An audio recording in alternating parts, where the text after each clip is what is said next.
నమస్తే, welcome to Zindagi media. నేను ప్రదీప్ రెడ్డి. ఇక మహారాష్ట్ర ఎలక్షన్లు ఇక పెద్ద టైం కూడా లేదు. 1 వీక్లో మహారాష్ట్ర ఎలక్షన్లు పోలింగ్ కూడా జరగబోతుంది. మరి నేపథ్యంలో మళ్ళీ ఇంకొకసారి అక్కడ హామీల మీద చర్చ మొదలైంది. ఉచిత హామీలు, ఒకరిని మించి ఒకరు ఉచిత హామీలు ఇచ్చారు. సరే, అందులో ఎప్పట్లాగానే కాంగ్రెస్ 2 అడుగులు 3 అడుగులు ముందుకేసింది. ఖర్గేనేమో ఉచిత హామీలు ఇవ్వకండి, బడ్జెట్ చూసి ఇవ్వండి ఉచిత హామీలు, లేకుంటే ఇబ్బంది అవుతుంది అని ఖర్గే చెప్తుండ్రు. కానీ అదే ఖర్గే మళ్ళీ ఉచిత హామీల బుక్లెట్ను రిలీజ్ చేశారు. సేమ్ ఇంతకుముందు ఇచ్చినట్టే తెలంగాణలో 6 గ్యారెంటీలు, కర్ణాటకలో 5 గ్యారెంటీలు ఇచ్చారు. ఇప్పుడు మహారాష్ట్రలో 7 గ్యారెంటీలు 8 గ్యారెంటీలు ఇచ్చినట్టున్నారు. మరి అందులో సేమ్ మళ్ళీ రుణమాఫీ, ఉచిత బస్సు, ఉచిత కరెంటు, ఇలాంటి హామీలు చాలా ఉన్నాయి. మరి ఉచిత హామీలు ఇప్పటికే చాలా రాష్ట్రాల ఆర్థిక వ్యవస్థలను అతలాకుతలం చేస్తున్నాయి. మనం గెలవనీకే ఎన్ని తాయిలాలైనా ఇస్తాము అనే ధోరణి మంచిదేనా? సరే, ఈ ఉచిత హామీల రేసులో బీజేపీ కూడా కొంచెం వచ్చినట్టుంది. వాళ్ళు కూడా రైతు రుణమాఫీని ప్రకటించారు. మరి ఈ మహారాష్ట్ర ఎన్నికల హామీల మీద మనతో పాటు చర్చించడానికి స్టూడియోకి వచ్చారు బీజేపీ నేత తిరుపతి రెడ్డి గారు. తిరుపతి రెడ్డి గారు నమస్తే. నమస్తే అండి. తిరుపతి రెడ్డి గారు, మహారాష్ట్రలో ఎలక్షన్లు దగ్గరకు వచ్చినాయి. ఆల్రెడీ వాళ్ళు మేనిఫెస్టోలను కూడా రిలీజ్ చేశారు. మరి ఈసారి పోటీ అలాగనే ఉంది, మేనిఫెస్టో పోటీ కూడా అలాగనే ఉంది. అసలు ఏంది అంటే ఈ ఉచిత హామీల్లోకి బీజేపీ కూడా ఎంటర్ అయింది. మరి ఏంటి, బీజేపీ ఎందుకు ఎంటర్ కావాల్సి వచ్చింది ఉచిత హామీల్లోకి? హామీలు ఓకే, ఉచితాలు అనేసరికి జనాలు అలవాటు పడిపోయి ఉచితాల కోసం మాత్రమే ఓట్లేస్తారు, ఉచితాలు ఉంటేనే ఓట్లేస్తాము అనే స్థాయికి దిగదార్చినటువంటిది హిమాచల్ ప్రదేశ్లో చూసాం, కర్ణాటకలో చూసాం, తెలంగాణలో చూసాం. అదే ప్లేటు మళ్ళీ అక్కడ ప్లే చేస్తుంది. అంటే హర్యానాలో కూడా ఉచిత హామీలు ఇచ్చారు, కానీ కాంగ్రెస్ గెలవలేకపోయింది. ఓకే. అయితే ఇక్కడ ఉచిత హామీలు అనేటువంటివి రాష్ట్రాలను కానీ, రాష్ట్రాల బడ్జెట్ను కానీ, ఈ రాష్ట్రాల బడ్జెట్తో సంబంధం ఉన్నటువంటి దేశాన్ని కానీ అతలాకుతలం చేసేటువంటి అవకాశం ఉంది. ఆల్రెడీ హిమాచల్ ప్రదేశ్, కర్ణాటక దివాలా తీసిపోయింది. కర్ణాటకలో ఏం చేయాలనో తెలియని పరిస్థితులలో ఈరోజు కర్ణాటక ప్రభుత్వం అనేటువంటిది, అక్కడ ఉన్నటువంటి సీఎం కానీ ఉప ముఖ్యమంత్రి కానీ ఉన్నారు. కర్ణాటకలో మీటింగ్ జరుగుతుంటే ఖర్గే ఉచిత హామీలు ఇస్తే చూసుకొనివ్వండి, బడ్జెట్ అనేటువంటిది చూసివ్వండి అనేటువంటి ఒక విషయాన్ని మీడియా ముందు ప్రస్తావించడం జరిగింది. కానీ ఆయన పరిస్థితి ఏం చేయాలని అర్థం కాక మళ్ళీ అదే మహారాష్ట్రలో ఉచితాల లిస్టుని ఆయన్నే ప్రదర్శించారు. తెలంగాణలో కానీ, హిమాచల్ ప్రదేశ్లో కానీ, కర్ణాటకలో కానీ రేపు ఒకవేళ కాంగ్రెస్ గవర్నమెంట్ మహారాష్ట్రలో వస్తే ఈ యొక్క 4 రాష్ట్రాల పరిస్థితి ఒక వెనిజులా దేశానికి పట్టిన గతే మళ్ళీ పడుతుంది.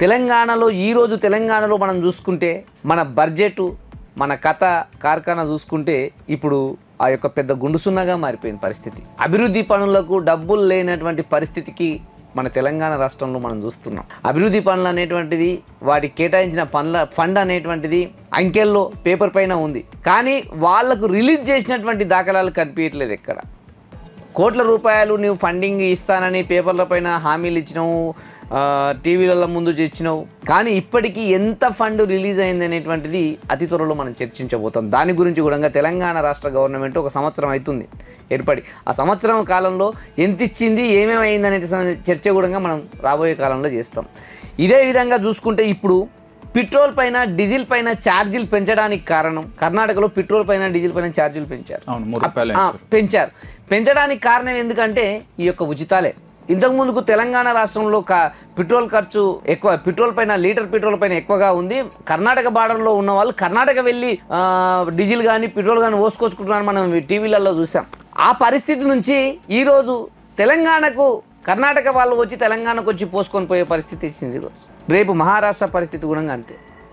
ఉచితాలకు ఎప్పుడైతే అలవాటు పడ్డామో మన పిల్లల అభివృద్ధి కానీ, మన దేశ అభివృద్ధి కానీ, మన అభివృద్ధి కానీ, మన సమాజం అభివృద్ధి కానీ ఆగిపోతుందని మనం లెక్క పెట్టుకోవాలి. ఓకే, నిజంగానే ఉచిత పథకాలు అనేవి చూసి వాళ్ళే, ఓకే అర్హులకు మరి పేదవాళ్ళకు ఉచితాలు అంతే ప్రాబ్లం లేదు. కాకపోతే అవన్నీ ఏం లేకుండా అందరికీ ఎవరు ఓటేస్తే వాళ్ళందరికీ ఉచితం ఇస్తామనేది మాత్రం కరెక్ట్ కాదేమో. సరే, మరి ఈ ఉచితాల హామీలోకి బీజేపీ కూడా ఎంటర్ అయింది. ఎప్పుడు రుణమాఫీ గురించి చెప్పలేదు బీజేపీ.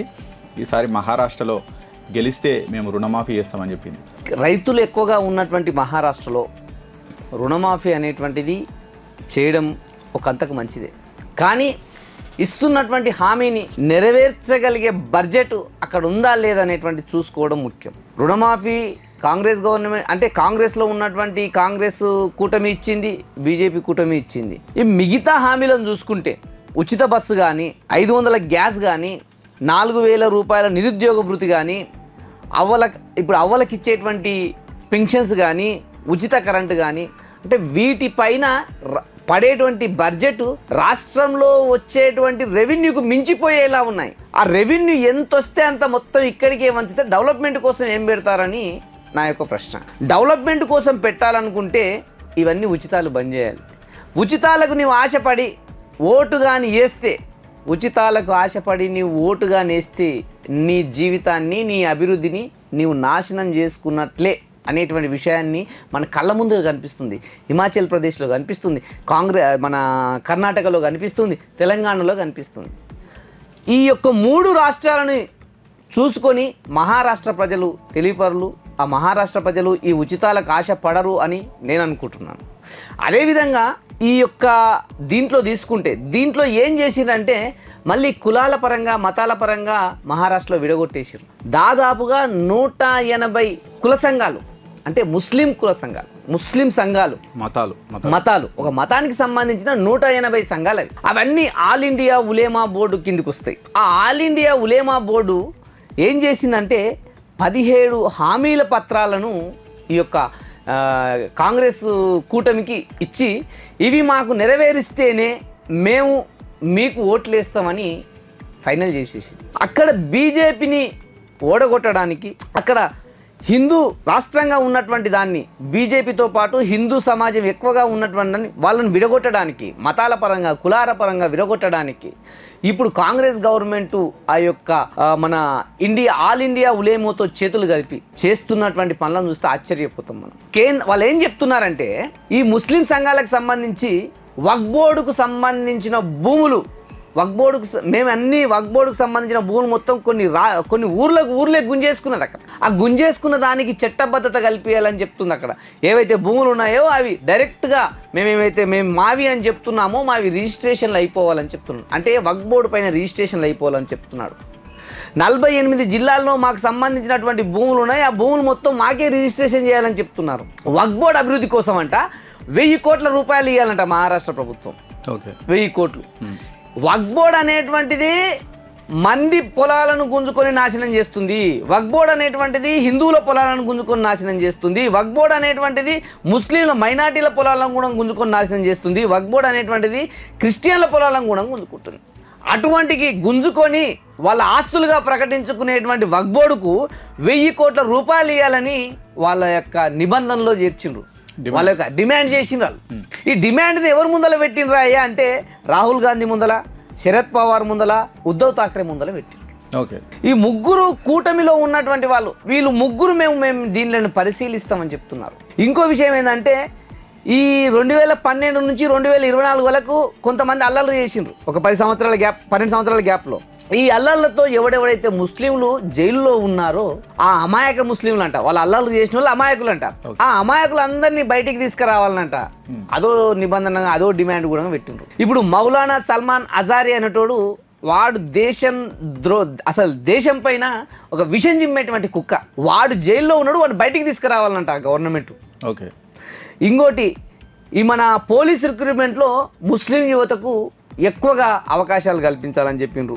ఈ మన మహారాష్ట్రలో ఉన్నటువంటి ఈ యొక్క అధికారంలోకి వచ్చిన తర్వాత, కాంగ్రెస్ కూటమి అనేటువంటి అధికారంలోకి వచ్చిన తర్వాత ఈ ఉలామా బోర్డుని ప్రభుత్వ కమిటీలో ఇమాంలు ఉంటారు, ఆ ఇమాంలని ప్రభుత్వ కమిటీలో చేర్చుకోవాలన్నట.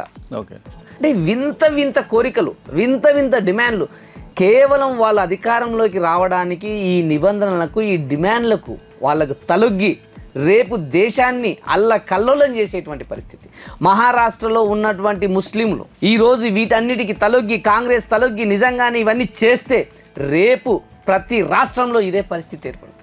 మనం రాజ్యాంగం ప్రకారము ఈ యొక్క రాష్ట్రాలను, దేశాన్ని నడిపించుకోవాలనుకుంటున్నామా, లేక ముస్లింల వక్ఫ్ బోర్డు ప్రకారము, ముస్లింల లా బోర్డు ప్రకారము ముస్లింల కోసమే ఈ యొక్క దేశాన్ని నడిపిస్తున్నామా అర్థం చేసుకోవాల్సిన అవసరం ఈరోజు ప్రజలందరికీ ఉంది. ముస్లింల కోసం దేశం కాదు కదా, హిందువుల కోసం దేశం కాదు కదా, క్రిస్టియన్ల కోసం దేశం కాదు కదా. రాజ్యాంగం ప్రకారము ఉన్నటువంటి వ్యక్తులందరూ సమానం అనేటువంటి ఉద్దేశంతోన బీజేపీ కొన్ని మార్పులు చేర్పులు చేస్తుంటే దానిపైన విషం జిమ్మి, దానిపైన విషం కక్కి ఈ యొక్క ముస్లింలను ఓటు బ్యాంకు రాజకీయాల కోసం కాంగ్రెస్ వాడుకుంటుందే తప్ప వాళ్ళను అభివృద్ధి చేయాలి అనేటువంటి ఆలోచన ఏ కోణాన లేదు, ఏ క్వశ్చన్ లేదు. ఇదే రాహుల్ గాంధీ గారి చెల్లెలు వయనాడ్లో ప్రియాంక గాంధీ నిలబడ్డారు. వయనాడ్లో ఉన్నటువంటి వక్ఫ్ బోర్డుకు సంబంధించినటువంటి భూములని క్రిస్టియన్లకు సంబంధించినటువంటి వయనాడ్లో క్రిస్టియన్లకు సంబంధించిన భూములు ఏవైతే ఉన్నాయో ఆ భూముల మొత్తాన్ని దాదాపుగా 680 ఎకరాలను వయనాడ్లో 680 ఎకరాలను వక్ఫ్ బోర్డు మాది అని చెప్పి ఆ రాష్ట్రంలో కూడా విపరీతమైన క్రిస్టియన్ల భూములను వక్ఫ్ బోర్డు హస్తగతం చేసుకున్నది.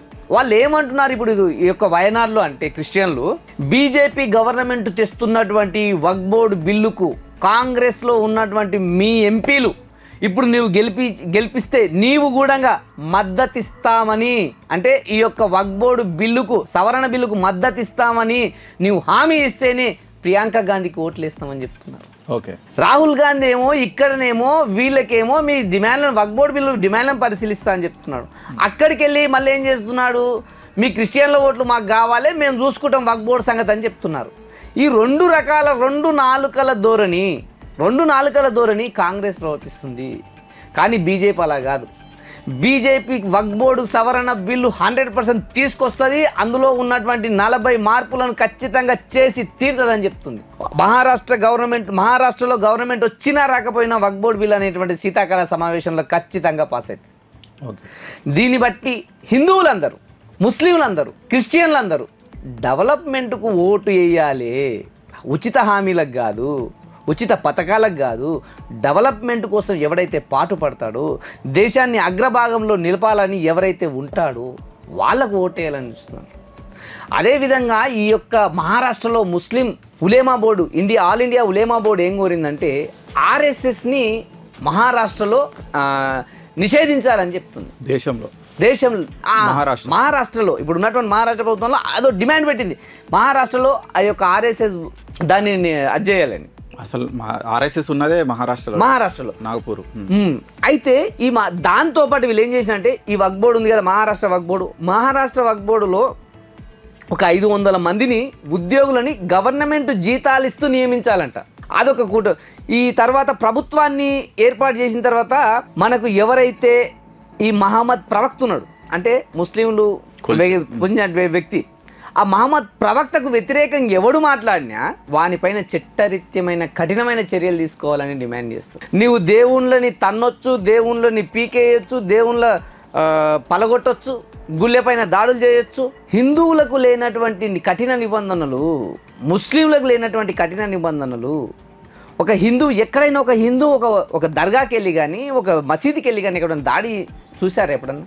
మత పిచ్చిని నెత్తికెక్కించుకొని ఓట్ల కోసం మత రాజకీయాలు చేస్తున్నది కాంగ్రెస్ పార్టీ. ఈ కాంగ్రెస్ పార్టీ దేశం నుంచి ఎలగొడితేనే ఈ దేశం బాగుపడుతుంది. అది ప్రజలు గమనించాలి. దయచేసి ఎక్కడున్నా, మహారాష్ట్రలో ఉన్న, తెలంగాణలో ఉన్న, హిమాచల్ ప్రదేశ్లో ఎక్కడున్నా, ఇది మనం కాంగ్రెస్ పార్టీ అనేటువంటిది ఒక పాలు పోసి పెంచుతున్నటువంటి ఒక విషకోరలున్న పాము. దయచేసి దీన్ని ఈ దేశం నుంచి బహిష్కరిస్తేనే ఖచ్చితంగా దేశం అనేటువంటిది బాగుపడుతుందని నా భావన. ఓకే, అది తిరుపతి రెడ్డి గారు చెప్తున్నారు.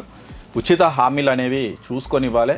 అడ్డగోలుగా హామీలు ఇస్తే రాష్ట్ర ఆర్థిక పరిస్థితులే తలకిందులు అయితే చాలా రాష్ట్రాల్లో ఆ ఎగ్జాంపుల్స్ మన కళ్ళ ముందే ఉన్నాయని చెప్తున్నారు. దాంతోపాటు ముస్లింలను బుజ్జగించే పనిని కాంగ్రెస్ పార్టీ మానుకుంటే మంచిది, లేకంటే దేశంలో చాలా విపరిణామాలు సంభవించే అవకాశం ఉందని కూడా చెప్తున్నారు తిరుపతి రెడ్డి గారు. సరే, చూద్దాం మరి మహారాష్ట్ర ఎలక్షన్లలో మరి ప్రజలు దేనికి ఓటేస్తారు ఏంటి అనేది మనకు కొన్ని రోజుల్లోనే తెలుస్తుంది. థ్యాంక్ యూ తిరుపతి రెడ్డి గారు. నమస్తే అండి.